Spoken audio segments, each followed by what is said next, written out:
Good morning, class. I guess we're going to get a little bit more rain. Fortunately, the storm will not be coming right into our area, but hopefully the amount of rain will be less than we had the last time. This has been one of those years, but we can be grateful that we haven't received a direct hit from Mother Nature. So that is indeed a good thing and a blessing. So what I will do tomorrow, I will have up an announcement that'll just give it some information about our next test and the window of time that we will have. It will be similar to the first test to give you plenty of flexibility. Again, the idea is that you decide on a time that will be best for you to test, that gives you the most level of comfort and the least level of stress. Now today, what we want to do is to start our study of the circular functions and the unit circle, and this will be our part of the course that will directly impact calculus, just like the exponents, logs, and the algebraic functions that we dealt with when we reviewed college algebra. So first, what I want to do is share my screen and give you some just basic ideas about the unit circle. Now, what I've done here is I've just summarized some things that are very simple, but since we're starting with the circle, and I will use Professor Ron's unit circle on occasion, since we're starting with the circle, we need to have our focus be on the circle. And so everything that we do in trigonometry in chapter 5, and also when you take calculus, will be derived from the properties of the unit circle. And so when I speak to students about trigonometry, the first thing I say is make sure you understand the unit circle and its properties. Now, first, just a few preliminary ideas, and a lot of what we do today will be very basic, but let me also emphasize the following. It's the basic ideas that will keep you afloat in trigonometry. And so a mastery of the fundamentals, just like a mastery of what a logarithm is. A logarithm is a power of the base. If you have a mastery of the fundamentals, you can navigate any kind of problem that comes your way. And that's what I want for all of my students. So now, let's just remind ourselves, here's some of the notation that we'll use as we move through this section. We're going to start with the unit circle, and sometimes the unit circle is given the symbol S superscript 1, and that's for the one-dimensional unit sphere. Sometimes I'll say S1, and that means unit circle. So that's just a symbolism that you may see in other courses that you take in math, and certainly in other geometry courses that some of you may find yourself taking. Now, what is the unit circle? Well, it is a conic section, but it's a very straightforward one that you already know about. It'll be all the points x, y in the plane such that the square of x plus the square of y equals 1. That is the definition of a circle, and plus, well, it's the form of a circle, and we see that the origin is the actual center. That is, the center of the circle is 0, 0, and the radius is 1.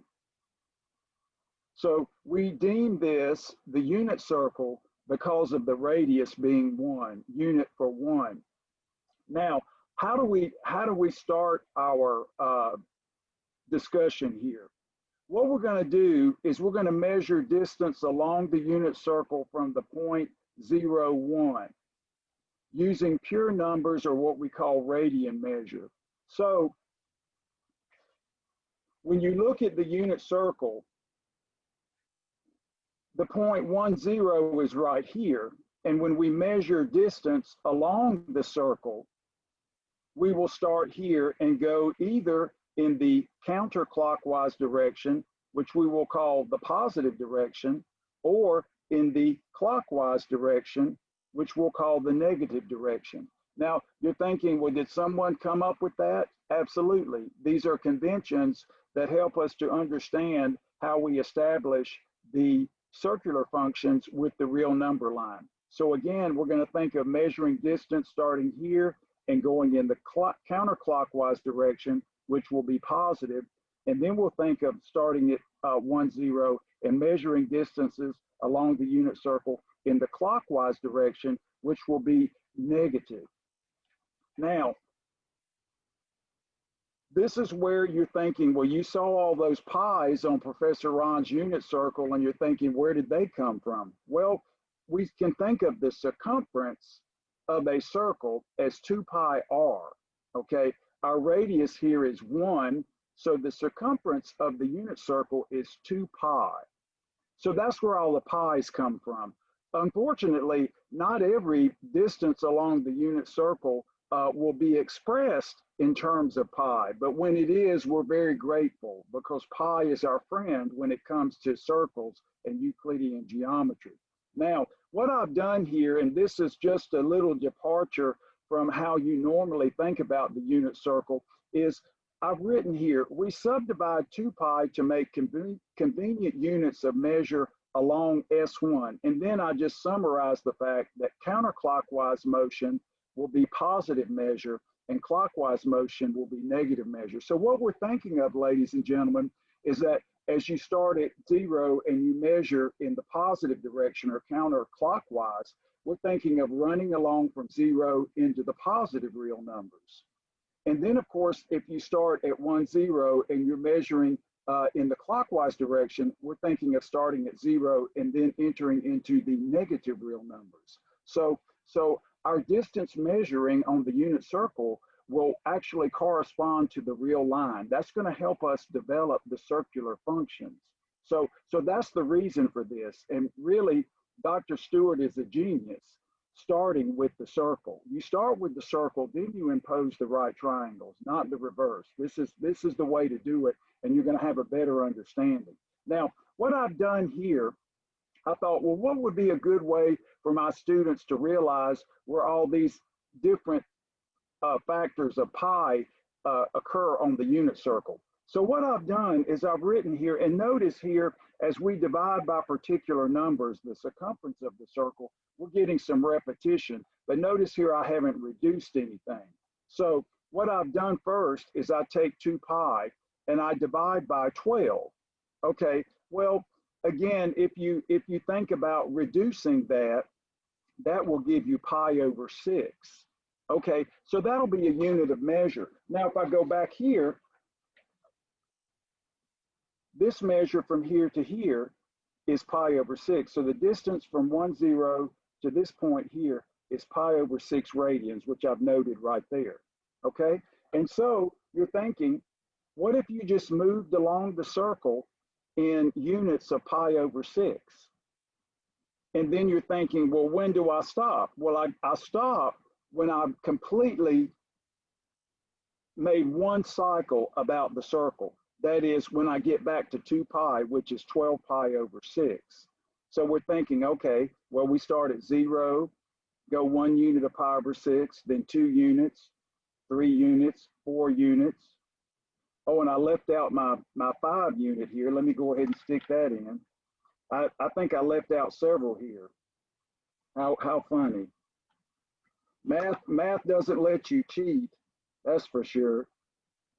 5 pi over 6, and then of course 6 pi over 6. Yeah, that's what happens when you get back from the dentist and your mouth is still sore and you write notes for math class. How funny.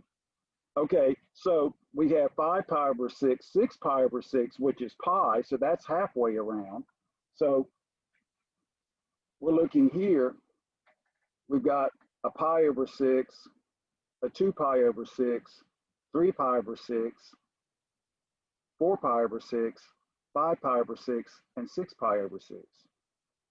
And then we keep going.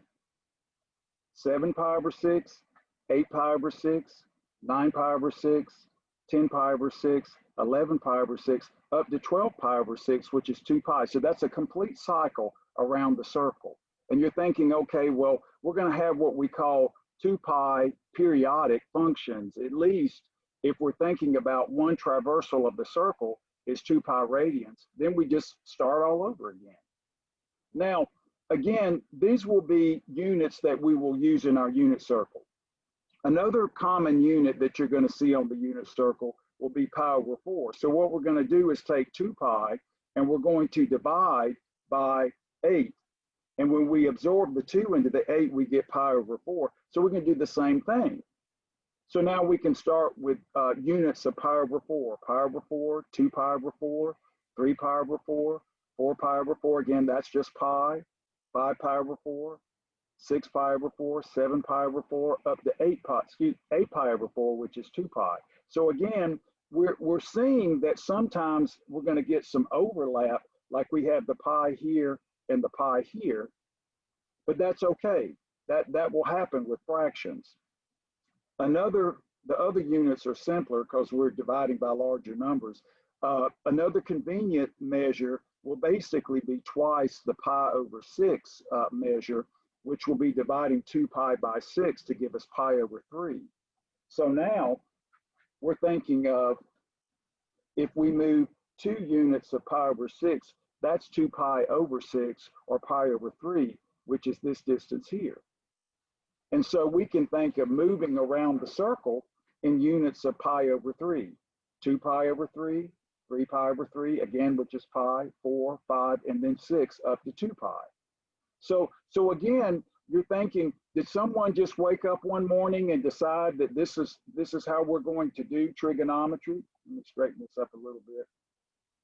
That we're going to just do our trigonometry this way? Well, no. What happened as mathematicians and physicists and geometers would work with this, they would say, okay, well, these are convenient units of measure. So let's put all these convenient units of measure on a display circle and term it the unit circle. So this didn't come up overnight. I mean, this is developed.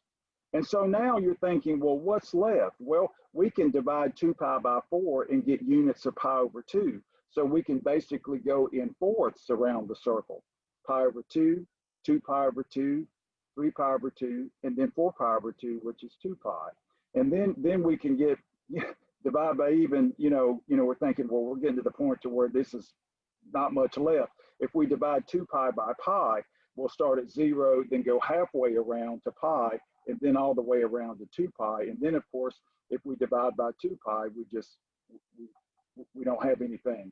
I mean, excuse me, if you divide by 1, we just have 0 and 2 pi. So the idea here is, when you look at the unit circle, degree measure we'll talk about later, but if we think of pi over 2, 0, pi over 2, 2 pi over 2, 3 pi over 2, 4 pi over 2. And then if you reduce, you get these nice numbers that you see on the unit circle. So that's the origin of these numbers. It's not something that someone just made up. This is all arithmetic. There's nothing at all mysterious about the unit circle. Students say, well, I don't know the unit circle, Professor Ron. I said, well, you should be able to write it down because you understand it. You can memorize it, but the memorization is based upon the fact that this is just simple arithmetic. So the pi, ladies and gentlemen, comes from just the circumference of the circle and our willingness to want to divide this circle into convenient units. That is it. Now, the thing is that there is one calculation that I went through.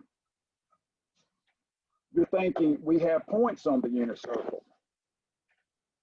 So what I did here, and I decided to change the way I did this midstream. You see my use of whiteout, just basically because I wanted to make it simple and easier to read.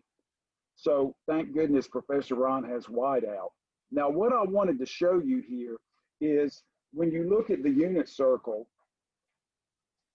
if we start at 1, 0, and we have a distance measure of pi over 6, we have what we call a terminal point. That is, a measurement along the unit circle for 1, 0 will terminate on the unit circle. And we call that point right there the terminal point of pi over 6. And you're thinking, okay, well, all these nice numbers that you came up with, Professor Ron, where did these terminal points come from? I see points on the unit circle, and then you're thinking by symmetry, if you know these points here, you automatically know the points in the other quadrants. So quadrant 1, quadrant 2, quadrant 3, and quadrant 4. So how did someone come up with these so-called terminal points? Well, let me show you, and it's easy to do. The idea is, what I've done here is I've just written down a few of the distances along the unit circle. I left out some over here. Let me just go ahead and put them in. Just go ahead and write these in. Now notice when we write these distances along the unit circle, ladies and gentlemen, we do reduce them. We write them in lowest terms, even though that's a little bit difficult when we have to work with them. We have to get common denominators, but that's the convention. So if using the symmetry of the unit circle will cut down on our work, we might look at this and say, okay, well, if we went pi over 6 units, how could we figure out the point Q, which is the terminal point of pi over 6? Well, we can use basic Euclidean geometry, and that's what I've done here. I started out doing this a certain way and changed it up to make it simpler. So what we're going to do here is say, okay, well, if we've got the unit circle, ladies and gentlemen, we have x squared plus y squared equals 1. And then we're going to say, okay, well, notice here I've labeled this A, and this point here I've labeled Q, and this point here I've labeled B. Now let's see here. Let's go ahead, since this one's more difficult, let's go ahead and do the P first. This is what I did here. Let's do the P first. It's a little bit easier. So if I think about the distance from here to here, this chord distance from A to P, that would be the chord distance from P to B. Just thinking about the equal chords subtending equal arcs of a circle using a geometry theorem. And now you're thinking, okay, well, I don't need the square roots. I just need the square of the distance from P to A will be the square of the distance from P to B. And don't worry about the radicals, just square it out. So now what we can do is we can say x minus 1 quantity squared using Euclidean distance plus y minus 0 quantity squared, which is y0. And that has to be equal to, let's do the same thing here, x minus 0. So that'll be x squared. And then y minus 1 quantity squared gives us y minus 1 quantity squared here. And then now we just use our identities, our binomial theorem. We get an x squared minus a 2x plus a 1, and then a y squared. And then here we get x squared. Then we expand this, y squared minus 2y plus 1. Now, of course, we're on the unit circle. So when we look at x squared plus y squared here, that's just a 1. So we have a 1 plus a 1, which gives us a 2. And then we have minus a 2x. Over here, we have an x squared plus y squared. We're on the unit circle, so that equals 1. And then 1 plus 1 is 2. And then we have a minus 2y. Now you're thinking, well, this is a very simple equation. The 2's absorb. And then, of course, the negative 2's absorb, and we get x equal y. Okay. Well, that kind of makes sense because it looks like that's just the line y equal x, so you probably already thought about that, and it is. So now we think, okay, well, how do we find the coordinates? We go back to our unit circle, and we just replace, in this case, y with x. So we get x squared plus x squared, which is 2x squared, and that equals 1. Then we apply the square root property, but in this case, we select the positive, because we're in the first quadrant. So now I'm going to go ahead and label these second quadrant, third quadrant, and fourth quadrant. And now while we're thinking about it, in the first quadrant, x is positive, y is positive. In the second quadrant, x is negative, y is positive. In the third quadrant, both x and y are negative. This is general math, but important general math. And then, of course, in the fourth quadrant, X is positive and Y is negative. So very simple ideas about the unit circle in terms of quadrants. And so now when we take the square root property and select the positive, we just get 1 over root 2. Now on my unit circle, I've rationalized these as square root 2 over 2. That's your choice. It's usually the case that on the unit circle, you get a rationalized terminal point for pi over 4. But I tend to use 1 over root 2 a lot in computations because it's easier to use. And you'll find that to be the case many times. So don't worry. For instance, it is customary to go ahead and rationalize the terminal point for pi over 4 as root 2 over 2. And that's fine. But when you do your computations, that gets really cluttered. So what I usually have my students do is just use these numbers for computations and leave it up to you as to which one you would like to use when you work your problem. So again, that's a flexibility thing. But I don't want you to think I'm bucking the system. It's just that ones for Professor Ron and ones for my students are easy. Powers of 1, 1. We like that. It's real simple. So now we've got this terminal point, and of course by symmetry, we can get the terminal point here, the terminal point here, and the terminal point here just by utilizing the actual signs of X and Y. So once we get this terminal point, all we do is apply the correct negative that we will need in the other quadrants. So the symmetry of the unit circle is amazing. Origin symmetry, Y-axis symmetry, X-axis symmetry. There's so much symmetry, it's like, thank you. Give us a nice symmetric curve and make our life easier. Now, let me go ahead and show you about the other one. So now you'll believe Professor Ron. And again, this is what I was going to start with, but I thought, well, I'll just do it a little bit easier. So when we do the pi over 6 here, I went ahead and let me go ahead and do the right labels here. Let's see, we used a Q in this case. So here we've got a Q, and here we've got a Q. So now we're thinking, if we look at this, the distance from Q to R right here, again, this is 2 copies of pi over 6, which is pi over 3, will also be the distance from Q to B, which is another copy of pi over 3 here. So we're using basic geometry. This chord will have the same length as this chord. So now that since I'm using Q, I need to put Q here. Now, again, we don't care about the square roots, so we just square the distance and get rid of the square roots. So now when we do Q and B, we'll do X minus 0, which will give us X squared when we square the result, and then Y minus 1, that quantity squared. And then we're doing Q and R. And this side, we're doing X minus X. So that's going to be X minus X, or 0 squared. And then, of course, this point here, if this point is X, Y, then this point will be X and the negative Y. That's just reflection, in this case, reflection in the X-axis here.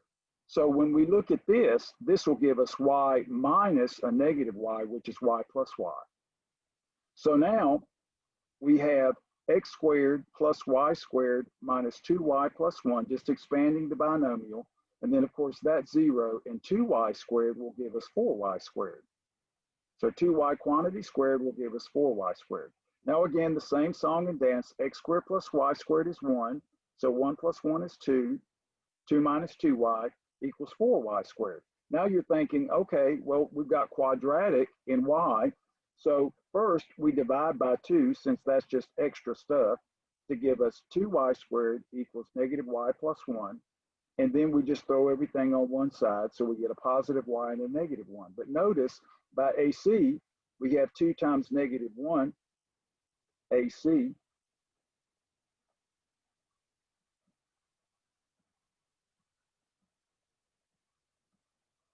and that'll give us the positive one, so that'll work. So in this case, if you think about it, this will give us a 2y minus a 1 and a y plus a 1. And the beauty of this is that, again, when we look up here, we had a simpler equation, but then we get an equation that we can factor, and then we get two zeros. Now notice, this is y equal 1/2, and this is y equal -1. Now, the y that we're interested in is the one that's in the first quadrant. Now, this would still give us a correct result, but it's in the wrong, has the wrong sign. So when we go back up here and look at this, we're thinking we want our y in the first quadrant. So that means we have to select this one. So this means select y equal 1/2.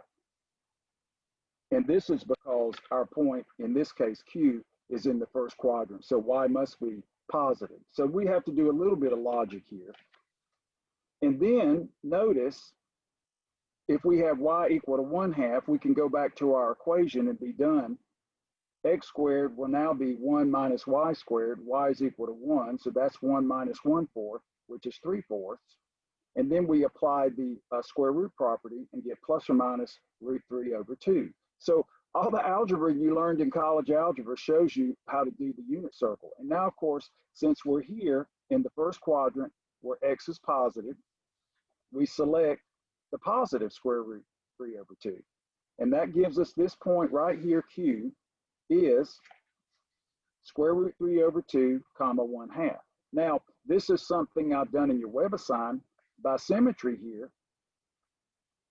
If you have this point, you can reflect through the line y equal x and get this point here, which will make t, in this particular case, 1/2, comma square root 3/2.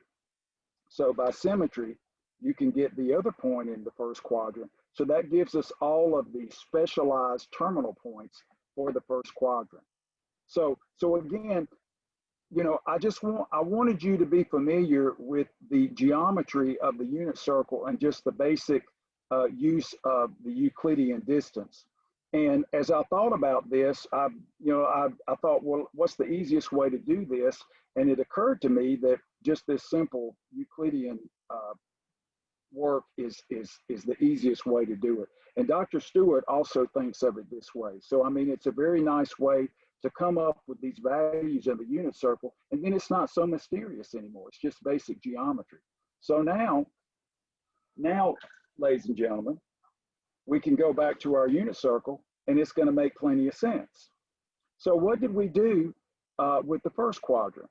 Well, we start off with 1, 0, and 0, 1. That's a given for a t measure, distance along the unit circle 0, and then pi/2. The degrees we'll do later, so ignore those for right now. So we had these 2 points for free, and of course we get that point for free and that point for free. Now, so we first figured out the terminal point for pi/4, which we got 1/√2, 1/√2, or √2/2 if you want to use that formulation. And then we said, okay, well, we have 2 other terminal points. So we used, again, Euclidean distance and got the terminal point of pi/6 to be √3/2, 1/2. And then by symmetry, we can get this point by flipping the x and the y coordinate and get 1/2 square root 3/2. Now, if you've had trigonometry before, I doubt you've seen this presentation. Well, I know you haven't. So now when you look at the unit circle, you can say, okay, you know, if we had started with right triangles, you're thinking, well, that would be the same type of analysis. But the thing is, we're starting with the unit circle, so we have to use the geometry of the unit circle. So now we have all of the terminal points in the first quadrant, but then we can just use symmetry. So if we move over here to get this point, we know now that the x is negative, but the y is still positive. So we have the -1/2 positive √3/2. So just by moving across and moving into the quadrants, you get the other terminal points for free. And then, of course, we know how we got all of these measurements along the unit circle from the very first discussion that I gave you. So the idea is the unit circle is not mysterious. All you really need to know is the first quadrant. Now I have students that will bam, bam, bam, bam, bam. They'll just learn everything on the unit circle, the radian measures, and just right up here. That's fine. But when you do your quizzes and you do your homework, you have Professor Ron's unit circle as a reference. No big deal. That way you can make sure that your calculations are correct. So again, the unit circle is not mysterious at all. I just showed you how we develop it. And so now when I'll say, when you send me a WebAssign question, I'll say, well, what does the unit circle tell you? Okay, so we're going to do all of our work here. Now, so now that we kind of know basically how this is derived, let's talk a little bit about what we can do arithmetically. So we have this distance along the unit circle, and we're seeing that all of the issues that we have are basically solved in the first quadrant. So what we need to do is talk about just a few ideas. And the first one is called the reference number. So I just wanted to give you a brief introduction to the unit circle instead of just saying, okay, kids, memorize this. The less you have to memorize, the better. It's good that you understand it and you know it because you practiced it. So what about the reference number? The idea is that if the first quadrant kind of contains all the information for the circle, let's utilize that. So for instance, we're going to take t to be a real number, and we're going to think of this as measurement along S1. Measurement along S1. So maybe, you know, pi over 6 or negative pi over 6 if we move clockwise. And what we want to do is define the reference number. We define the reference number T bar. T bar. That's what Dr. Stewart uses, and that's fine with me. Maybe you used T hat in the past. For now, we're using measurement to be T. Later on, we might use an X, we might use a Y, we'll use a Z, a theta, a phi. It will be very flexible. For now, we'll use T's. So we define the reference number T bar as follows. We'll just make a little chart. Now, Dr. Stewart uses a more geometric appeal, but I don't really agree with that. It's perfectly correct, but it's easier just to have a formula. So if we are interested in where T lives, and you're thinking with the unit circle,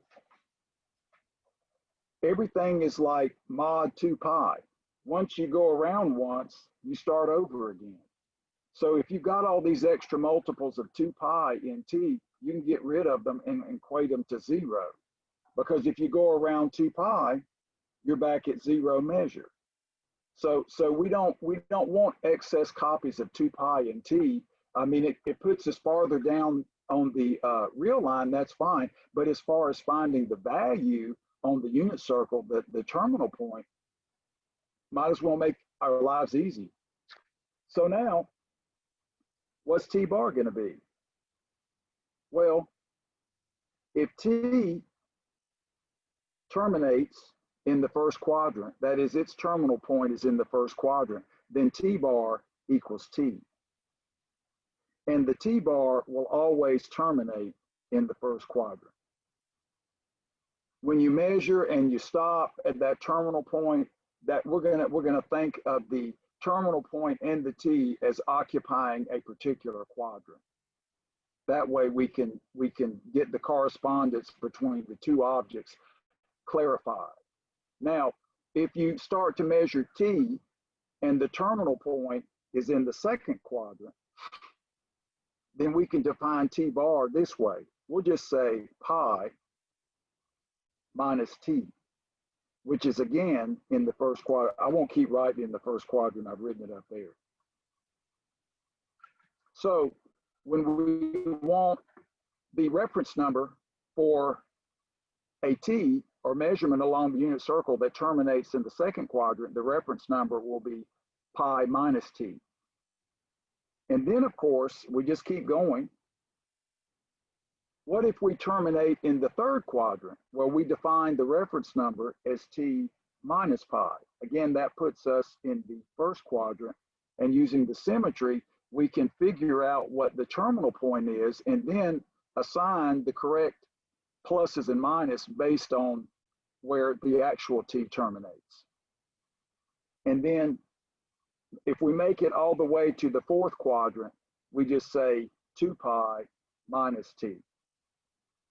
So this just basically gives you an arithmetic way of assigning the reference number to any value t. Now, of course, you may have to mod out, because remember, if you have these quadrant measurements, this means that t lives between 0 and 2 pi. And we're going to stay away from the axes. This doesn't really correspond to the axes. So for instance, we'll think of quadrant 1, t lives here between 0 and pi over 2. Because if you're on the axis, that's a different situation altogether. So we're just focused upon when we're actually inside, away from the axes. Quadrant 2, t would live here between pi over 2 and pi. Quadrant 3, t lives here between pi and 3 pi over 2. And then in quadrant 4, t lives between what? 3 pi over 2 and 2 pi.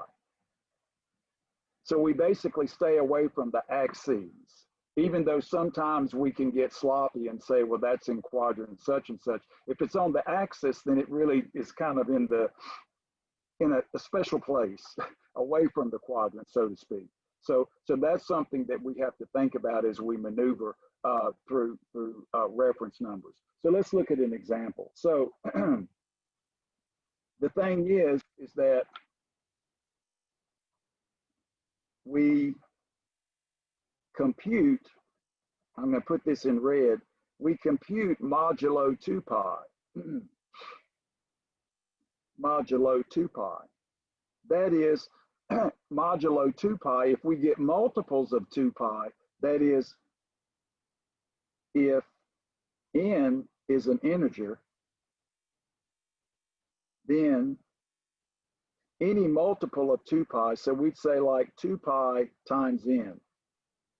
Well, actually, and this is the notation we use, congruent to 0. Because it's like saying if you had 2 times 2 pi, you just cycle twice around the unit circle and you're back at 0.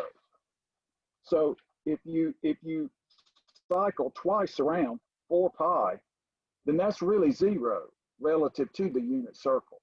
So all of these extra multiples of 2 pi are just really 0. And so you can get rid of them because, again, when you do your reference number, you got to have something that lives in one of these quadrants, and that means these inequalities here. So let's look at an example of this. So that's just how we compute. So we've got the following. Here's a web assign. We have t equals 7 pi over 6. And we want to compute t bar.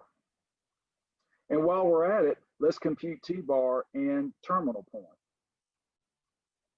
Why not? Sometimes we'll just compute the t bar because we don't have a specific terminal point. It's not one of the values on the unit circle. So later on, we'll figure out how to do that when we learn more identities. Right now, we're just doing the basics. So when we look at this, we're thinking, well, where does this live? Well, first, you're going to say this is just pi plus pi over 6. 7 pi over 6 is just 6 pi over 6 plus pi over 6. So this takes us to the axis, that is to the point -1, 0, and then pushes us into the third quadrant. So we know here we're in the third quadrant. So now this implies t bar, so we're here, would just be t minus pi. So this will be 7 pi Well, obviously you see what it is. It's right there. I mean, I'll just cheat. I went ahead and wrote it down. So T is just what? Pi plus pi over 6. Might as well use what I've written there, minus pi right there. And that just gives us pi over 6, of course, which is in the first quadrant. So again, if you go ahead and figure out where this is, you may do a computation that'll help you actually compute the reference number. And now, of course, in the third quadrant, remember, x is negative and y is also negative. So the corresponding point, txy, for this t, will just be the negatives. So we know the pi over 6 corresponds to root 3 over 2, 1/2, so we take the negatives. Like that. So the idea is the first quadrant tells us about the points. That is, when we look at this, we think of the point square root 3 over 2, 1/2. But we're actually living in the third quadrant where the x is negative and the y is negative. So by symmetry, we can take the absolute value of this and then assign the particular negatives that will make it live in the so-called third quadrant. So again, the reference number is very useful, and especially when you get to calculus, it'll be very useful when you do derivatives and antiderivatives and things when you're using the fundamental theorem of calculus. Some of these computations, you're going to think, boy, this is a lot of work. Am I going to use this again? Well, yes, but you just never know when. Now let's try another one. So say we move in the negative direction. That is, we're doing clockwise.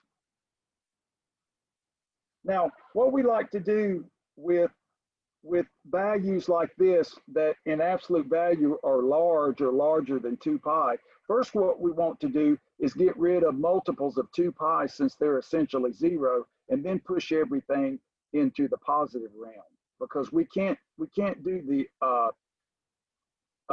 reference numbers if we don't live in the positive realm here.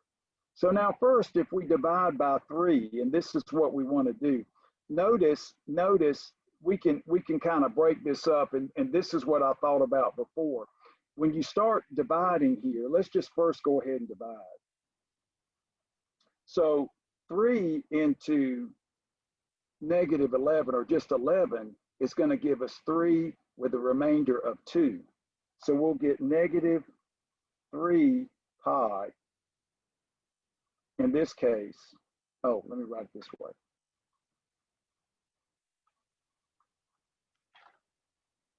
Negative 3 pi minus 2 pi over 3. So that gives us the negative 9 minus the 2, which is the negative 11. And now,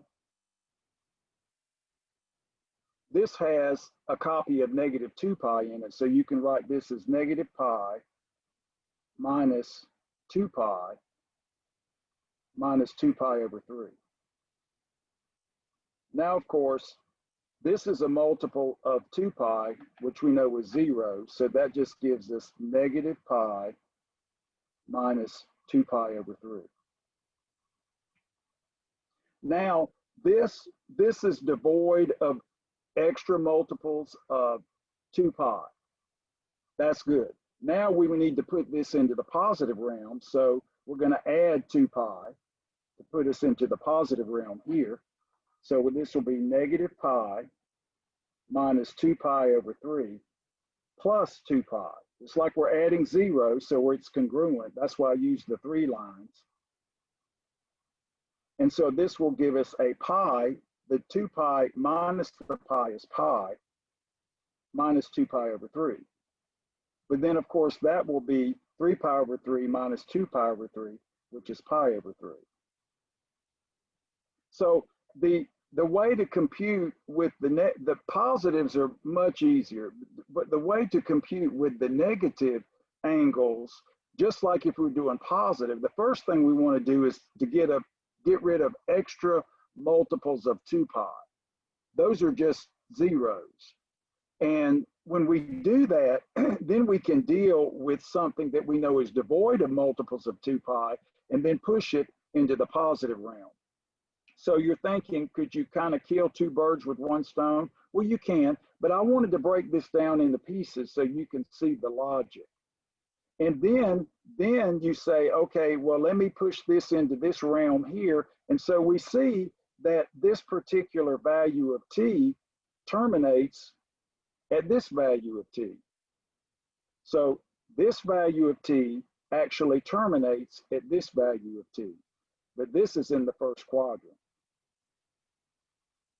This is in the first quadrant, so that is automatically the reference number. So this says that this implies, just through our calculation here, t bar is pi over 3.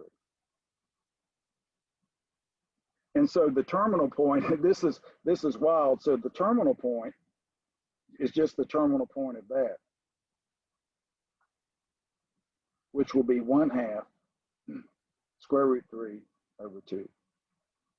So again, when we look at these particular ideas here, for instance, thinking about what's going on, all we really have to do is know this first quadrant, and the pi over 3 terminal point is what I've written here. And so what we see here is that if we basically abide by the symmetry of the unit circle, we can do any computation you want. So again, I don't want you to think that you have to sit at the unit circle and do this and do that and do this. That's not really a very efficient way to do your mathematics. You want to be able to say, okay, if I'm going to compute a reference number, my t has to live here. So first, I've got to get rid of unnecessary multiples of 2 pi since they're essentially 0. And then if I have a negative, angle, that's even worse. I mean, that's clearly not positive. So first, I have to get rid of the multiples of 2 pi. And then I can say, okay, now let me push this into the positive realm by adding 2 pi. And this will give us the actual value for which we can apply the definition of reference number. So this is an arithmetic way of computing reference numbers, and is actually the way you should do it. Students get confused about reference numbers unnecessarily, because this is the definition right here. And so you apply that with the multiples of 2 pi, integer multiples being 0. Because as you lap around, you start over. So the symmetry of the unit circle actually simplifies what we're doing here. It's just very different from what we've been doing in our previous work. Now, let's just look at a couple of examples to complete this so we can talk about the circular functions.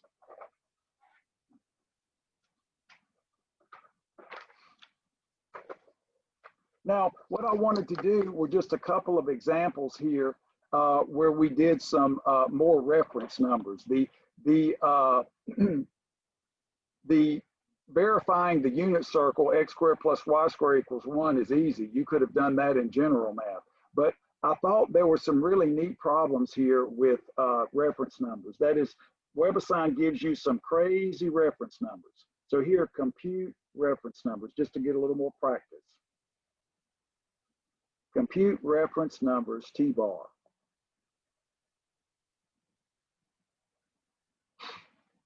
So the first one, A, is T equals 5 pi over 7. Of course, this is not a measurement on the unit circle. So you look at this and say, well, where does this live? Now this is where you have to think. You know, we've got 0 to pi over 2. Then we have pi. And then we have 3 pi over 2, just the axial measurements, and 2 pi. Now, what we want to do is say, well, what basically is this? How can we look at this and say, well, what is pi over 2 if it had a denominator of 7? So let's write this. So pi over 2, we'll just kind of see where this lives. Pi over 2, if it had a denominator of 7, 2 into 7 will go 3 1/2 times. So we get 3 1/2 times pi. So first we see that 5 is bigger than 3/2, so it's certainly not in this quadrant. So we think of this as being the first quadrant, the second quadrant, the third quadrant, and the fourth quadrant. And then we think, well, the pi is easy. Pi, if that has a denominator of 7, that's just 7 pi. So we see that 5 is between 3/2 pi and 7 pi, or just 3/2, 3 1/2 and 7. So this gives us 3 1/2 is a lower bound for 5, but 7 is an upper bound. So this implies that t is in the second quadrant. So t lives in here. Excuse me, that's the pi here. And there's the second. So t lives in here. And so now this implies by definition that t bar will just be pi minus 5 pi over 7. So that's 7 pi over 7 minus 5 pi over 7, which is 2 pi over 7. So again, when it comes to computing reference numbers, maybe it's not a nice number that's on the unit circle. So we can't really look at the unit circle and get any wisdom, so to speak, except to look at what are the basic divisions here for the quadrants.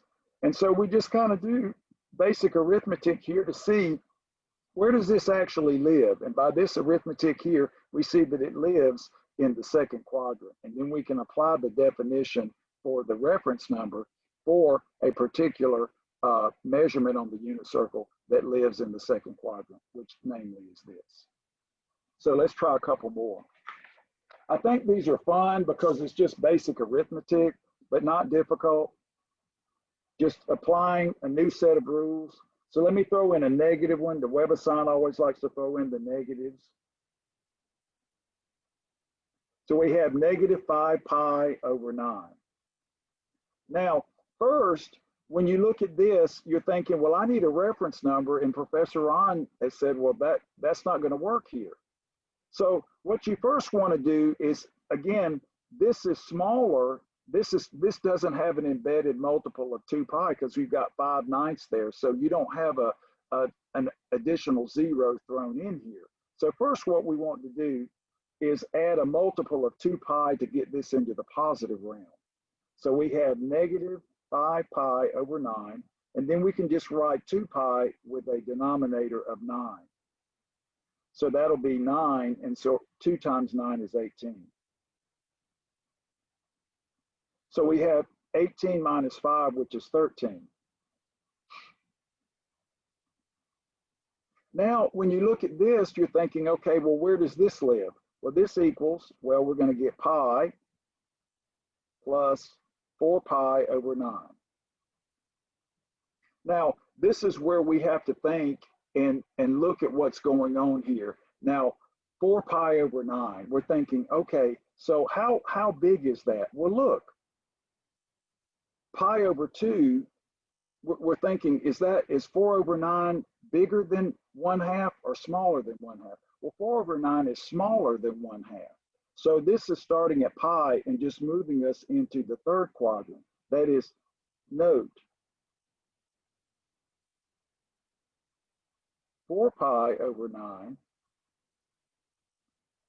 is less than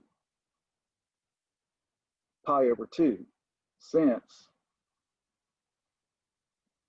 again, if you put the 9 here, 2 into 9, that'll be 4 1/2. This is kind of the Professor Ron way without having to do 18. So this is smaller. So this will stay in the third quadrant. So we've got third quadrant. So now this implies, by definition, that T bar will now be T minus pi. So T, I've got my writing here, so I'll just do it this way. Be cheap, go ahead. That's what T is.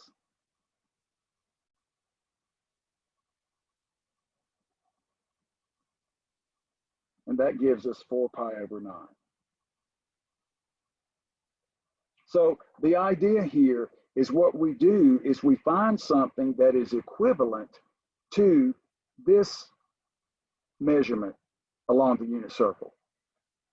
And once we find out where it lives, we're like, okay, this lives in the third quadrant, but I've already written it as pi plus some number. And the reference number is just the given number minus pi. So the pi's absorbed and I've got that. So if you do this computation, you make this computation easier. And of course, this lives in the first quadrant because of that computation. And now another one that I wanted to throw out here was kind of, there are two of these, and then we'll get to the circular functions. So we have T equals -3. Now, first, this is where it would be very helpful to think about some of the approximations, because we get into these numbers. You could write these with pi's in the denominator or whatever, and that takes too long. So let me do a little computation here for you. 0. Now we can use what we call the 2 decimal approximations for pi. Pi over 2 will be 1.57. Pi will be 3.14. And then if you add these, that's going to give us, let's see, a 1 and a 7, 4.71. And then double that, a 6.28. So these would be some easy 2 decimal approximations of the values at the axes. So here's 1, 2, 3, and 4. So like I had up here, we have the pi's when we're given something in terms of pi, but if we're given numbers without pi, sometimes it's nice to have these 2 decimal, well, approximations to kind of give us some idea of where this number actually lives. But now let's notice, this number here is negative. Now 2 pi is approximately this, so this does not have an embedded multiple of 2 pi. So now we'll say this is congruent to -3 plus 2 pi. Now, this is where you want to look at this and say, okay, well, where does this actually live? I mean, where are we living here when we think about this? And we'll say we can use our approximations. So we can say this is approximately 6.28 minus 3, which equals 3.28. And so now we see we live right here. So these decimal approximations will be very useful when you've got numbers that aren't as user-friendly. And so now you're saying, oh, this is in the third quadrant. So now this implies, now we do exact computation. So we say T bar will just be the number 2 pi minus 3 minus pi. So then we just get what? In this case, pi minus 3, because 2 pi minus pi, pi minus 3. This we have to do exactly, but in order to kind of figure out where this actually lives, we can use our 2 decimal approximations. And that way you don't have to do so much arithmetic. The arithmetic we do here makes sense because it's user-friendly. But at this point, we're thinking, okay, we need to get to the punchline quicker. So we can think about these values here as being approximated with some very simple 2 decimal approximations. So that's what makes that a lot easier. And then of course, the last one here, this is why I'm doing this, because hopefully you won't be sending me messages when you get to this problem. You'll see how to do it. That's what makes the Stewart calculus, pre-calculus book, one of the best out there. It really forces you to learn trigonometry in a way that will help you succeed in calculus, as opposed to rote memorization, which is a waste of time. So now we've got t is equal to 5. Okay, so again, when you make your note cards, you know, you can have this one and then you can have this one. And so when you look at 5, you can see that this 5 measurement, radian measurement, when we talk about pure numbers, ladies and gentlemen, we call them radians. There are no dimensions. It's just a pure number, a real number. We say 2 pi radians or just 2 pi, no dimensions. So we see 5 lives here. So 5, yeah, 5 lives here. So the idea here is that 5 lives in the 4th quadrant by our 2 decimal approximations. So we say 4. Well, that was easy.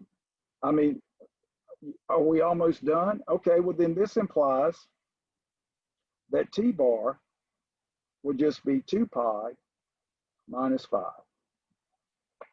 And we're done.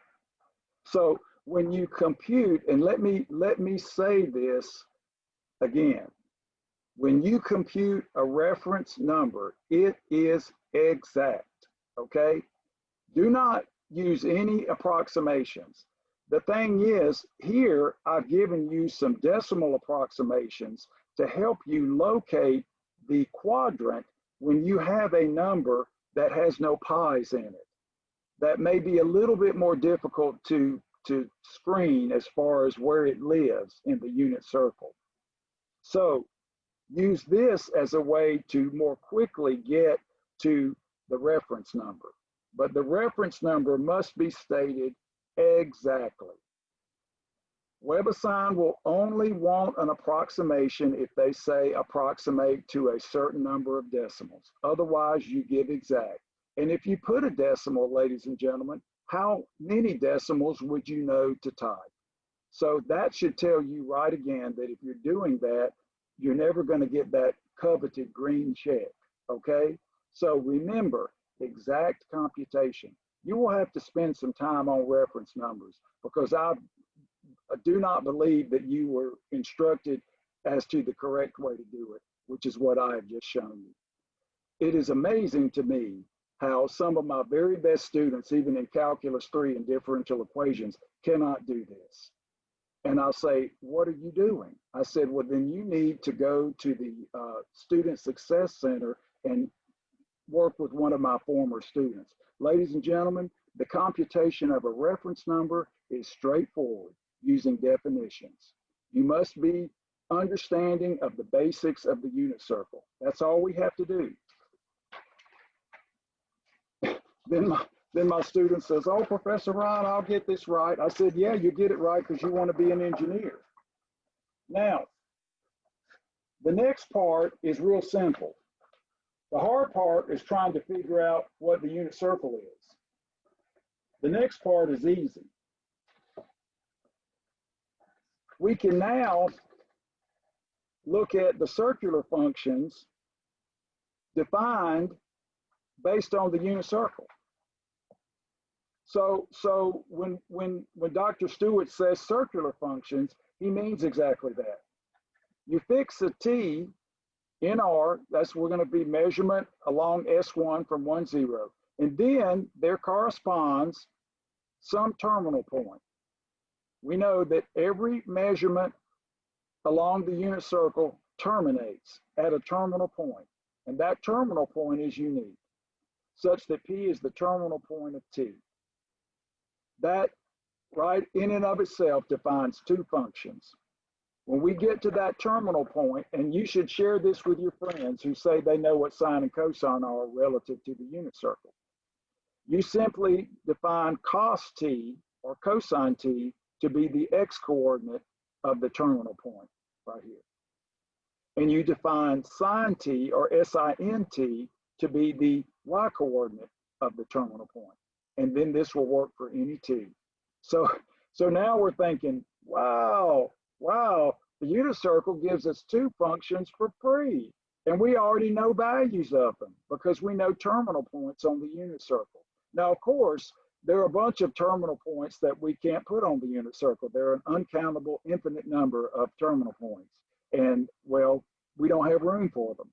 And we couldn't enumerate them anyway. So what we notice here is, by definition, the domain of, and again, cos is short for cosine. Cosine is the long for cos, because we're lazy. And then sine is short for, is the long form of sin. So we say cosine sine. We say this, but we write this. We're lazy. Mathematicians are efficient and lazy at the same time. That's what keeps us sane, maybe. That's what keeps you sane. So now we see that the domains, this is going to work for any measurement t, positive or negative, or even zero if we just don't go anywhere. So the domain of sine and cosine, by definition, all real numbers. So now we're thinking of the unit circle as just a unit, as just the real line. When we think about measurement counterclockwise as the positive real numbers, and measurement clockwise as the negative real numbers. How simple is that? This is ingenious. Now, of course, ladies and gentlemen, there are other ways to define the trig functions, and they would not be as useful as this, because this method is going to help you solve your physics problems. This method is going to help you solve your engineering problems. So it's going to bring in the mathematics in a way that's geometric, that makes your life easier.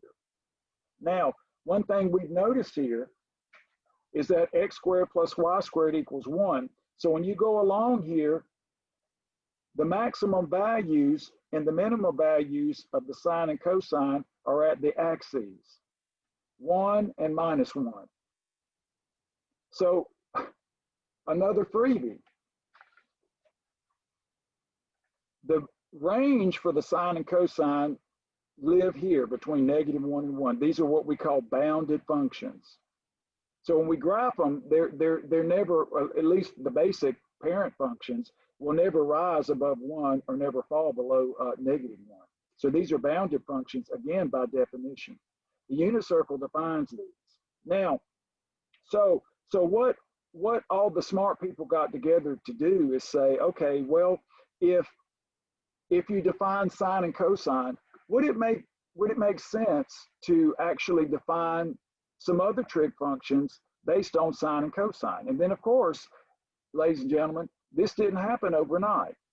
You know, somebody just wake up and say, oh, well, I'm going to define these functions because I think it's useful. What happens is that over time, it is determined that certain combinations of the sine and cosine have proven to be useful. And we have 4 more that have proven to be useful and now are part of our lives. The first one is tangent t. What we do is we take the y and divide by the x, but that's just sine t over cosine t. And then we think, okay, well, this is going to have vertical asymptotes because it's going to have zeros in the denominator that aren't zeros in the numerator. So in the denominator, we must avoid the points where the cosine is 0. That is odd multiples of pi over 2. Here and here, the tangent function would have the vertical asymptote right here and here. And so we notate that by 2n plus 1. That's an odd number like 3, 1, 5, 7, and then of course the negatives. So t cannot be pi over 2 times an odd integer. And then of course with the vertical asymptotes, we get any real number. You know, the function becomes unbounded, and boom, and again, we'll say more about this when we start graphing these things. And then, of course, the smart people got together and decided that, well, let's take the reciprocal of tangent. Again, you can laugh about this now because it's like, well, did someone decide that this was an important function? So you reciprocate it. You take y over x and write it as x over y. So cotangent, again, this is what we call tangent. This is short, tan is short for tangent. And then cotangent, and you're thinking, oh no, here we go again. We've got this these prefixes meaning something: sine, cosine, tangent, cotangent. That'll be something we'll talk about later, cofunctions. And so here we see that cotangent will be defined as 1 over tangent, or x over y, and then that would just be cosine over sine. So you have all these different ways to think about the cotangent function. And then, of course, you don't want to divide by 0, so you have to avoid the points on the unit circle where the actual function is 0, sine is 0, at multiples of pi. Here and here, you have to avoid this, because these are the points where the sine function is 0.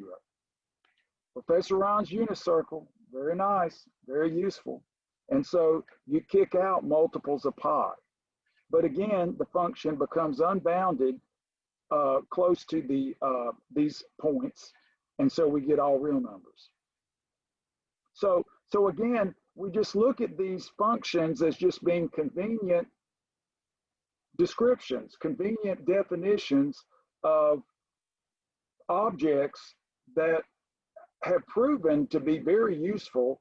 And then we think, okay, well, we'll go along with that. I mean, if for hundreds of years, they thought that these are good, then we'll go with that. And no one's going to undo any of this. So we're going to live with it. Now, the last two will be, you're thinking, well, are we stopping here? No. What we're going to do now is we're going to reciprocate cosine and call it secant. So this will be the secant. So we're going to take cosine and reciprocate it, 1 over x. Now, of course, we don't want the cosine to be 0, so we have to throw out the real numbers for which it's 0, which is the same as the tangent. So this just comes right down here. But now, since we're reciprocating a bounded function, the numbers between -1 and 1 will be lost. We'll get everything else, but we'll have this big old gap between -1 and 1. So we'll go -infinity to -1 and then 1 to infinity, but leave out the numbers in between because of the bounded function here. So these are strange looking functions, but again, turned out to be very useful. Well, they didn't want to stop here. They just said, okay, well, Professor Ron, be sure to tell your students that they found it very useful to reciprocate sine and call that cosecant. Cosecant. The cosecant function will just be 1 over sine. And then, of course, you don't want to divide by 0. So you kick out all of the real number inputs that make the sine 0, which is the same as the cotangent right here. And then by the same analogy, the range loses the points between -1 and 1, but everything else is there. So that's going to be helpful when we start thinking about graphing these functions. Now, what's interesting about all of this is that when I teach my calculus classes, we do trig integrals. It's kind of interesting that I'll say, all right, kids, let's get creative and rewrite the tangent. Now, of course, if tangent is sine over cosine, you can also write tangent as secant over cosecant. And you can flip it and write cotangent as cosecant over secant. That may be useful at times. So what we're already seeing is that we've basically done very little, but we've already, the amount of information is exploding, so to speak. So the idea is that we will write things in ways that get us to the finish line. That's how we do mathematics. We rewrite things and make them simple enough so that we can use them. Now, one thing that's really important here is we get some nice identities. So we've defined these functions, and I want to just say a couple of things about some identities here that we get for free. And they all are based on the unit circle. So now, S1, what's S1? This is x squared plus y squared equals 1. Okay, now we know x is cos t and y is sine t. So equivalently, And of course, later on, the letters, we'll use any letters we want, not just t. We'll use x's as the input of the cosine as opposed to t. We'll use theta, anything. So we're going to get cosine of t squared. We're just using t so they don't get confused with the x's and the y's. That's the only reason Dr. Stewart does this. And it's really, really good on his part. And then sine t squared equals 1. Now, again, we're lazy. And so one thing that we like to do is to have a notation that avoids some of the parentheses. So, for instance, when you look at this, you're thinking, is there a shorthand notation that would be useful here? Well, what we're going to do is do cos squared t to be shorthand for cosine of t quantity squared. That's a standard convention. And then we'll do the same for the quantity sine t squared. We'll do sine squared t. This means sine of t quantity squared equals 1. So think about that and look at that notation. Webasine is interesting. If you're actually writing your Webasine, and Webasine says, puts in parentheses, you use them. Now, you can always use superscripts, or you can just write things this way. That'll be your choice. But if Webasine puts in a parenthesis, don't delete it. Just be sure that whatever notation you're doing is something that Webasine will accept. That's why you've got chances to work with this. Now, this is a standard notation that I will use, and it will save us some time. So these are what we call the Pythagorean identities. They are of extreme importance. Pythagorean identities. When you do trig integrals, you live with these. Ask my Cal 2 students. Well, heck, ask my Cal 3 students. They'll say the same. So one other form of this is to divide through by the cosine squared. So this is the first one, which is basically the unit circle. Now, if you divide by cosine squared, you get 1 plus tangent squared. You get 1 over cosine squared, that's secant squared. So now we can use this shorthand notation to write down the Pythagorean identities.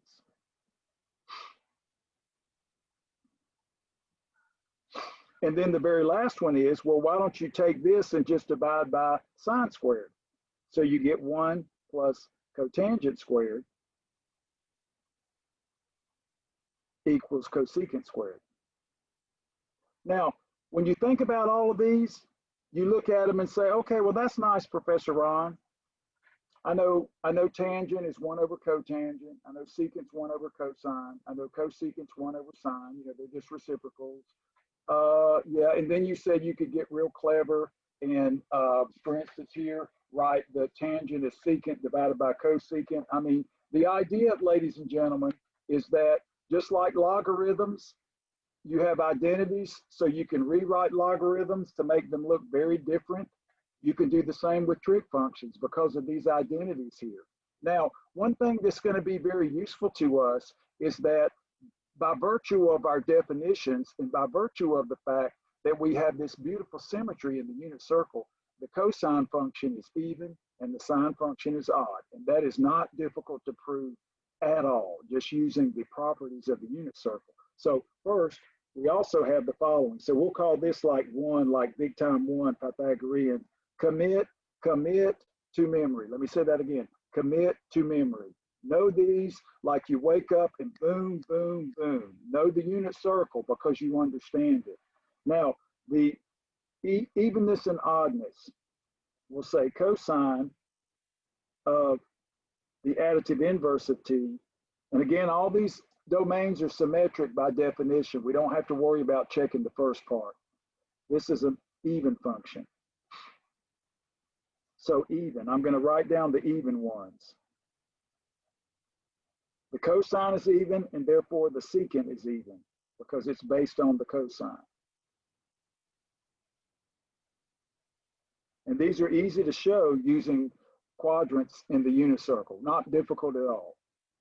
The odd functions, and of course they have all the nice properties. Some graphs are symmetric to the y-axis, and then the odd functions are the sign and anything that has a sign in it. So we use these to good help. And then we have tangent, which is sine over cosine. The quotient of an even and odd is odd, so that's easy enough. And then the, let's see, cosecant, cotangent, let's go ahead and write that down. Cotangent of negative t is negative cotangent. And then cosecant of negative t is negative cosecant. So again, easy to show using the unit circle S1.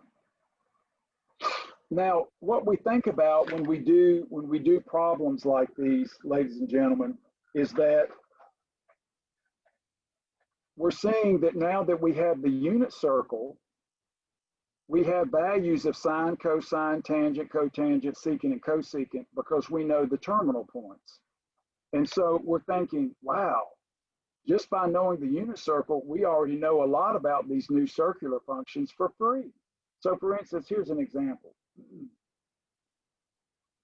We might say t, so you could write down charts of these. Let's look at negative 3 pi over 4. And then you can use your reference numbers and all that stuff. So what we want to do is compute tangent. So compute tangent, let's see, we'll do tangent t, cosecant t, and a cotangent t. Okay, first we'll say tangent of negative 3 pi over 4. Now first, tangent is odd, so the negative factors.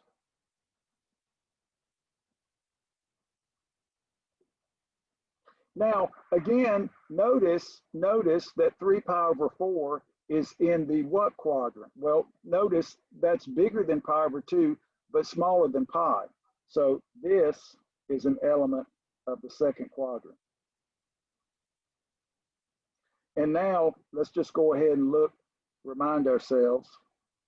So we have x positive, y positive, x negative, y positive, x negative, y negative, x positive, y negative. So this is 1, 2, 3, and a 4. So now what we're seeing in the second quadrant, notice that the x's and the y's have different signs. So in the second quadrant, tangent t is less than 0. So we get that for free. So now we're going to have, we've got the negative here, and we can use the actual reference number. So now t bar, in this case, this will be the negative of tangent of pi minus 3 pi over 4 using the reference number. So the negatives absorb. So we're going to get, and this is what's interesting about this. The negatives absorb and we get pi minus 3 pi over 4, which is pi over 4. And this will just be sine over cosine, right? So this will be sine of pi over 4, cosine of pi over 4. That's 1 over root 2 divided by 1 over root 2, which is 1.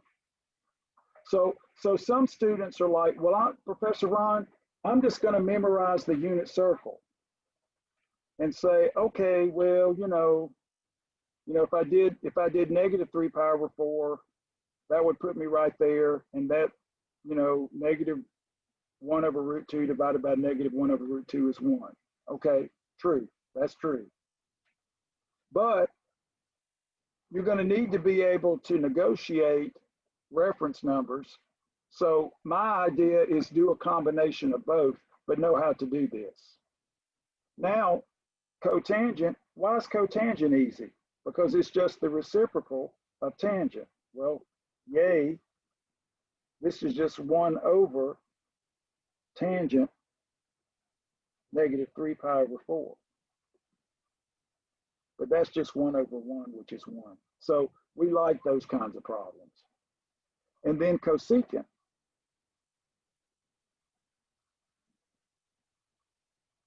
Now, once you've done all this reference stuff up here, we don't have to redo it. We've done it once. We don't have to do it again. Now, sorry, let me get all my letters. Cosecant of negative 3 pi over 4. This one right here. We've done this one, and we've done this one. So this is odd, so the negative factors.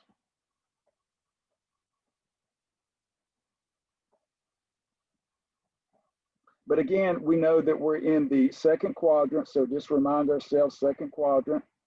And in the second quadrant, the sign is positive. So sine t is positive. So now this will give us the negative of cosecant of pi minus 3 pi over 4, which will be the negative of cosecant. This will be pi over 4. So this is going to be the negative of 1 over root 2 in this case. And that's the reciprocal, which will give us negative root 2.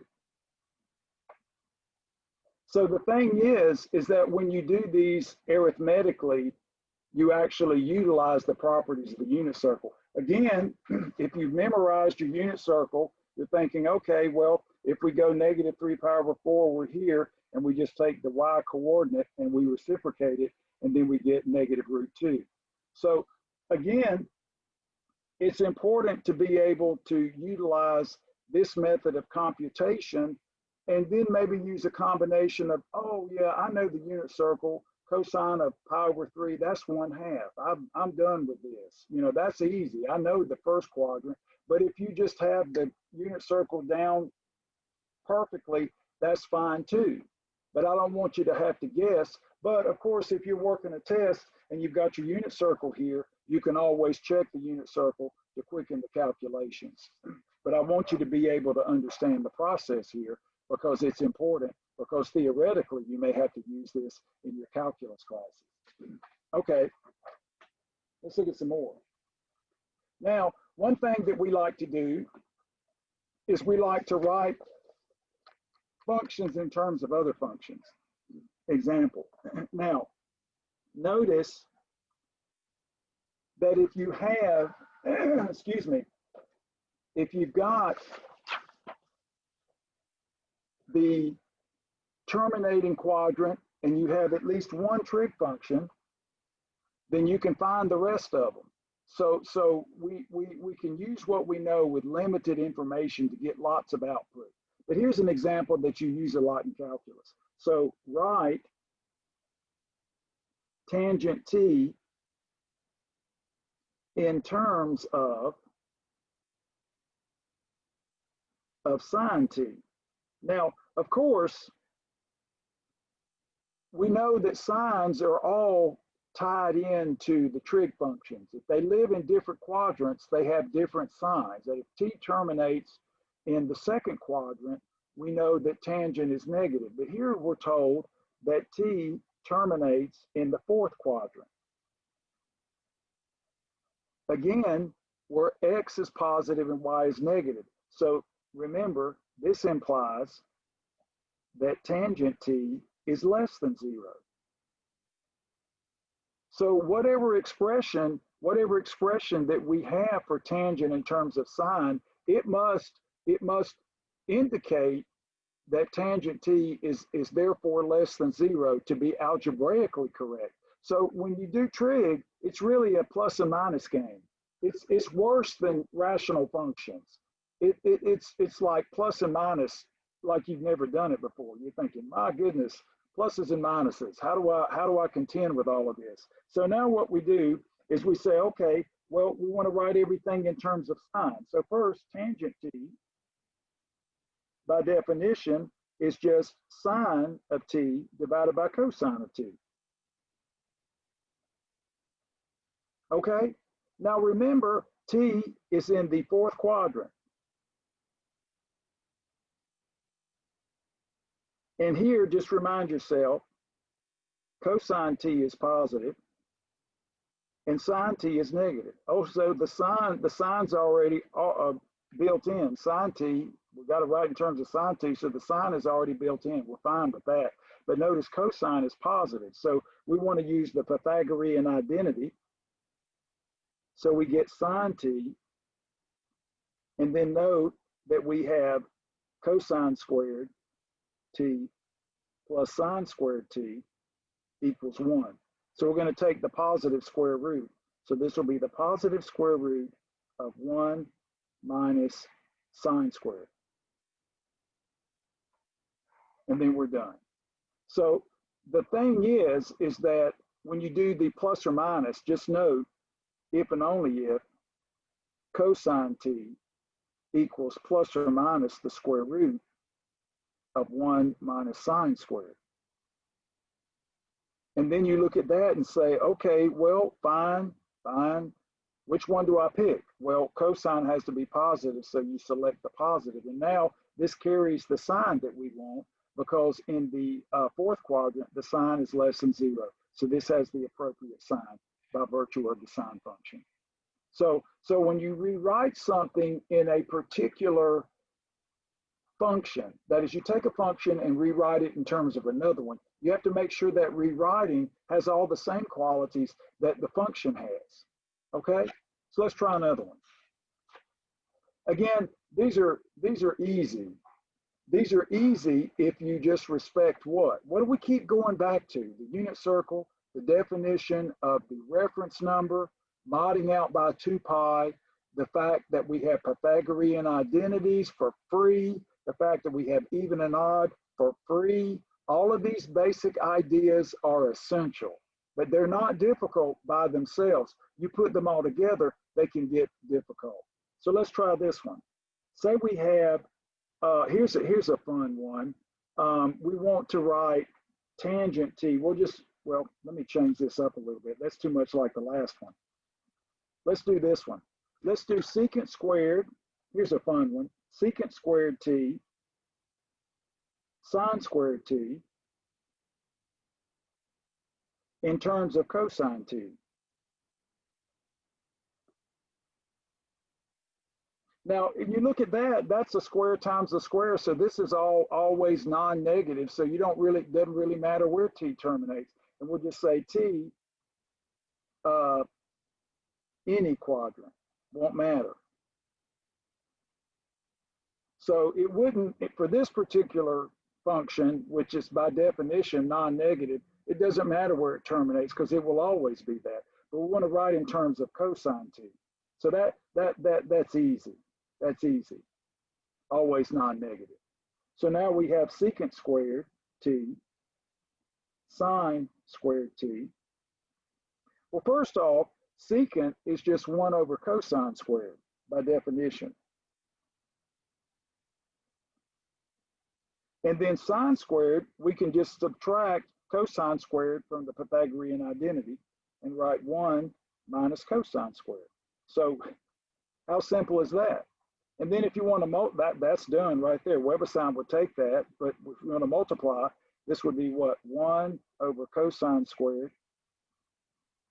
And then of course cosine squared over cosine squared with a minus will give us that. And this is really not much of an improvement here. Cosine, I mean, this would be fine. Webersine is only asking you to write this in terms of cosine, so you're done.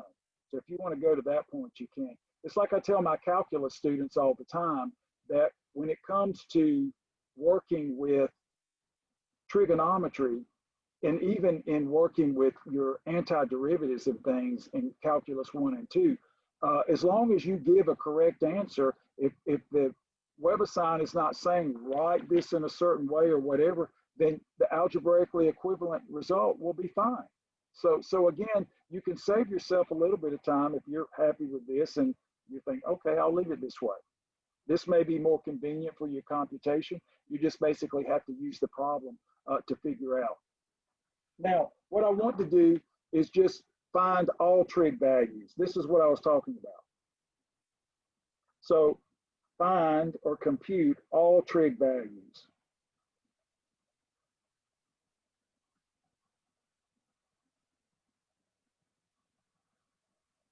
So say, for instance, you were given the following. Sine of t is equal to 5 over 13. Let's see here. Oh, got a negative. Negative 5 over 13. And t terminates in the fourth quadrant.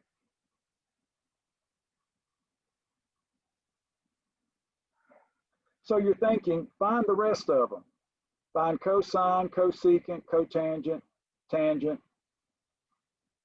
And what did I leave out? There's one more. Let's see. If we've got sine, we need cosine, we need tangent, cotangent, cosecant, and what else? Cosine.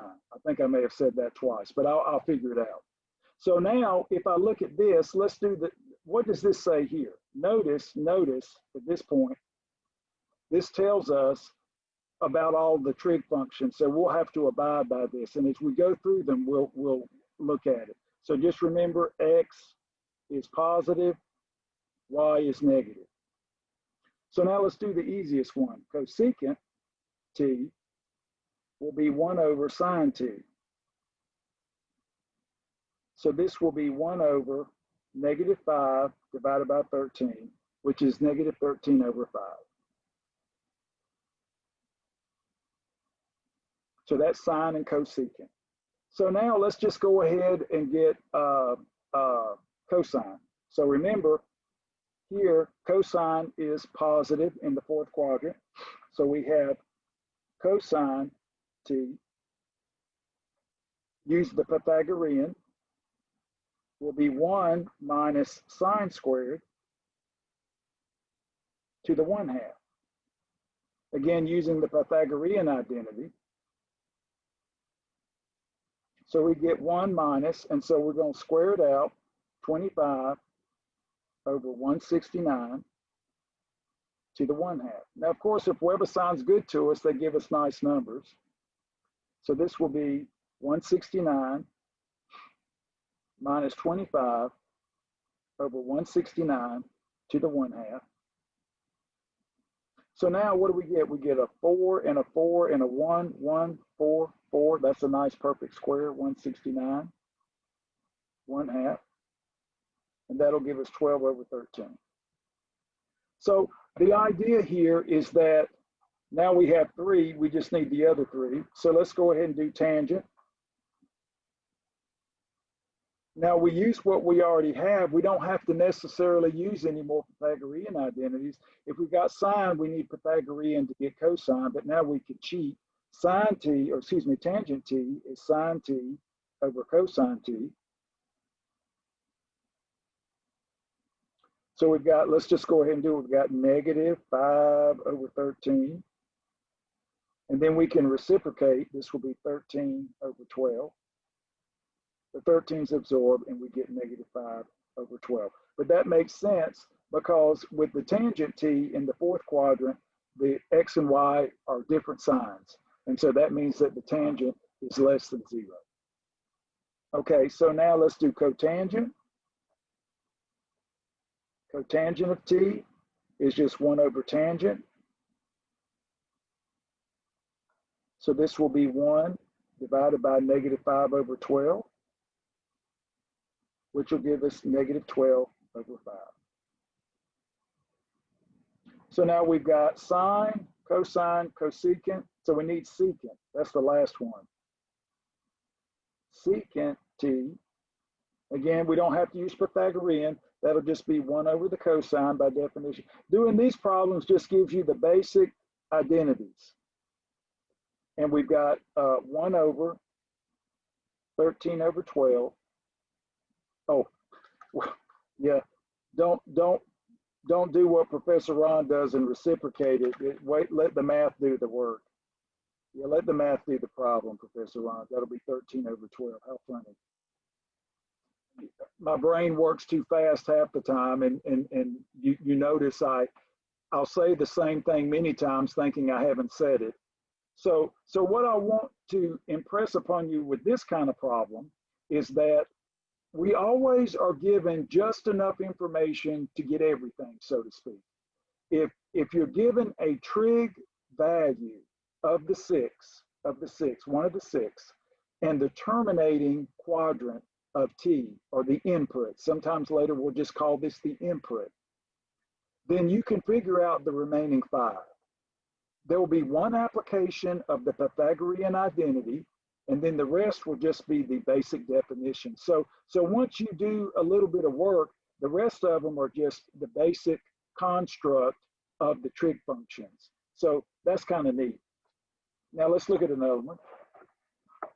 So what we're seeing here is that when it comes to working with these kinds of problems, there's nothing that's very difficult at all. Now, I wanted to show you just one instance here of how we might show that a particular function is odd or even. Now, just remember, and I want to make this comment here. We have, there was one thing that I wanted to say. Oh, yeah. We've got our basic definitions of our trig functions. And then Professor Ron said something about even and odd. I want to say something about that. So, for instance, we might just say lemma. Let's just see how this would work. We would say that cosine t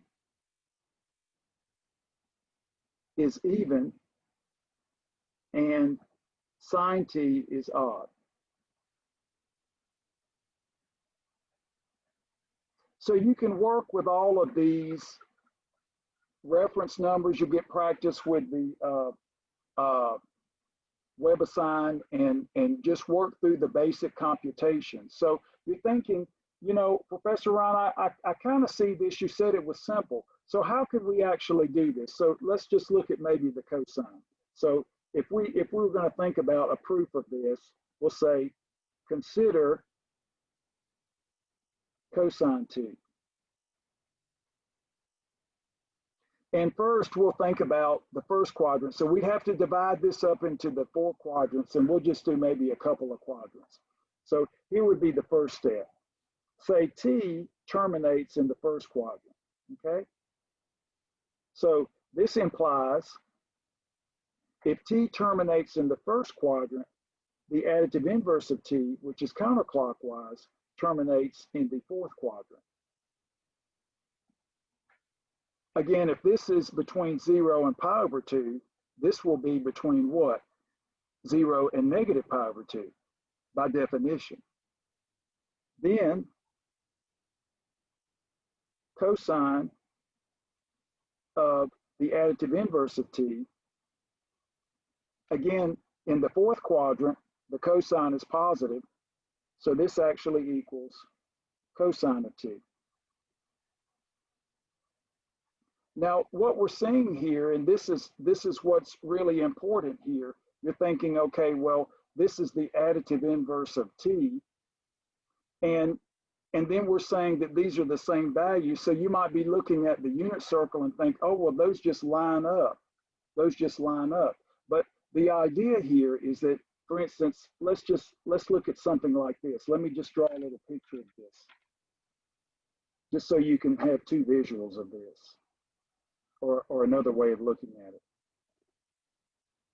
So we have, say, something here.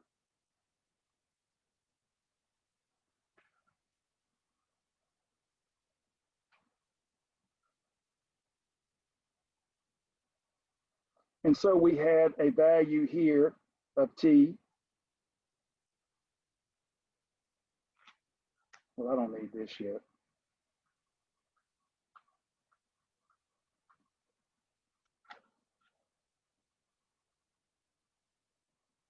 So T would terminate here. I'll do this in blue.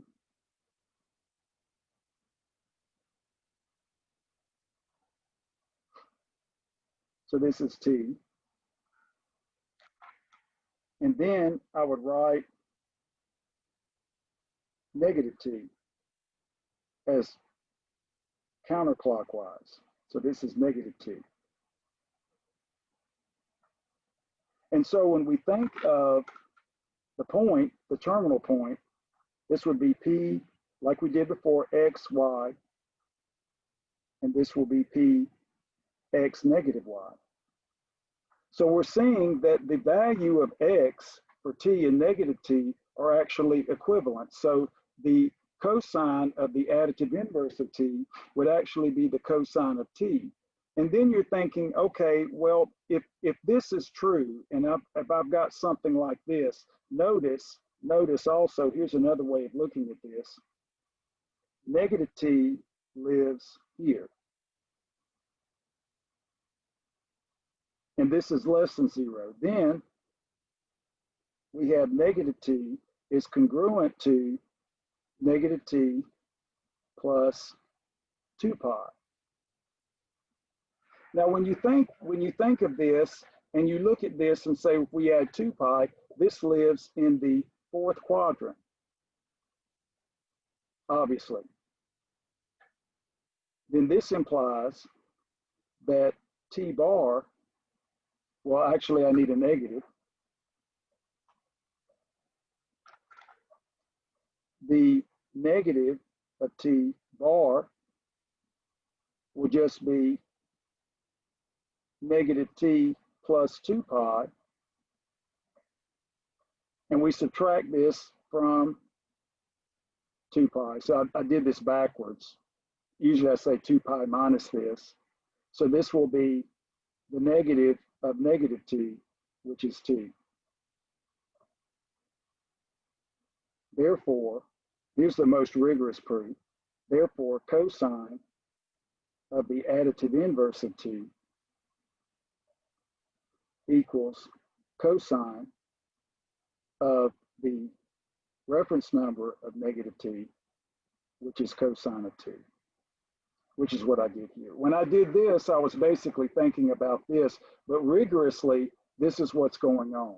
So when we think about this, it's like, oh, well, Professor Ron, that's less than 0. So first you have to make it into the positive realm. So when you put this into the positive realm, it's still in the 4th quadrant because you added 2 pi. And then the definition is 2 pi minus the value here, which is this guy right here. The 2 pi is absorbed and you get the negative of the negative. So what we're seeing here is that the cosine of the additive inverse of T will always be the cosine of T when T lives in the 1st quadrant. And you can do the same for all the others. Now you're thinking, that's too much work, Professor Ron. Can I just look at the picture? Well, let me say this, ladies and gentlemen. This is a good way to think about it. That's not a proof, though. That's a picture. And I'm thinking if I draw this picture, you'll believe what I wrote here. But here's the rigorous proof for the 1st quadrant. So the idea is, I've said this once, don't worry about it again, but just understand that all I've done is use the concepts I've taught you today. I've used nothing else. Reference number, put it into the positive realm, then apply the definition of reference number. Normally, I just say 2 pi minus this. I wrote it backwards, so I didn't want to have to erase it. But I've used only the concepts I've taught you today. That's exactly what I've done here. So when it comes to doing trigonometry, ladies and gentlemen, what we've done today will turn out to be some of the most important topics that we will discuss with trig. And I will come back to these over and over and over again. If you want to have success in calculus, even if you want to have success in this course, you must master the unit circle and you must master the concepts that we've talked about today. They are not simple in the sense that they just kind of fall out of the woodwork. They're all related and they're basic by themselves. But when you put things together, you just have to keep firing. What's the definition? What's the definition? So once you, again, get the opportunity to work through this and to get yourself focused on the ideas, then, like I say, start working on your WebAssign and trying these things. I think most of the WebAssign you'll be able to do without any problem. But I do want to say this. I'll put up a notice about the test next week, but I do want to say this. You can always use Professor Ron's unit circle. You can always use this to check yourself. It's not a problem, but I want you to be able to do computations. But you always have access to this. And if you have another unit circle which you like to use, then my friends, go ahead and use it. But again, what I want you to do is I want you to have an understanding of how this relates to the circular functions and how we use the basic properties of the unit circle to push all of this forward. So I appreciate your attendance today. I told you trigonometry would be fun. This is going to be an interesting set of topics. And then once we finish this, we'll do the conic sections and the sequences. So I think you're going to really be ready for calculus. Now, of course, it's going to rain some today and maybe a lot tomorrow. So please stay dry. I always say stay dry, but I'm ready for the rain to stop, and it hasn't even started. But you all have a great day and good luck with your studying. And of course, like I say, I'll put up an announcement about test number 2. Have a great day. Thanks, everyone. Have a good day, sir. Bye.